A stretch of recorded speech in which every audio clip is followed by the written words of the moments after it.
বিশ্বনবীর স্ত্রী সাউদা এসে বলে, নবী, আমি আপনার কুমারী বউ আয়েশার ঘরে তরকারি নিয়ে গিয়েছিলাম। তরকারি দেওয়ার পরে আপনার স্ত্রী রেগে বলে, তরকারি দিলা কেন? আমি কি তরকারি রাঁধতে পারি না? রাগের চোটে তরকারির ঝোল নিয়ে পায়েস নিয়ে আমার গালের মধ্যে মাখিয়ে দিয়েছে আপনার বউ। আপনি তো শ্রেষ্ঠ বিচারক, ও নবী বিচার করে দেন। বিশ্বনবী সাউদার কথা শুনলেন, মা আয়েশাকে ডেকে পাঠালেন। মা আয়েশারে বললেন, ও আয়েশা, আসলে এমনটা করেছো নাকি? মা আয়েশা বলে, নবী, তখন আমার মেজাজটা বড্ড গরম ছিল, রাগের মাথায় ঝোল নিয়ে আমি সাউদার মুখে লাগিয়ে দিয়েছি। আসলে কাজটা ঠিক হয় নাই, আমারে ক্ষমা করেন। বিশ্বনবী দুইজনের কথা শুনে ঠান্ডা হয়ে বসলেন। সুবহানাল্লাহ।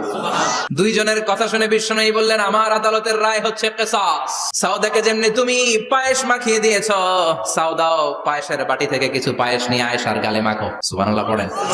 সাউদাও বিশ্বনবীর রায় অনুযায়ী বাটি থেকে পায়েসের ঝোল নিয়ে মা আয়েশার গালের মধ্যে মেখে দিলেন। মা আয়েশা কি আর করবেন, হেসে দিলেন। সাইয়েদাতুনা সাউদাও হাসলেন, বিশ্বনবীও হাসলেন। আরশের উপর থেকে খুশি হয়ে গেল কে?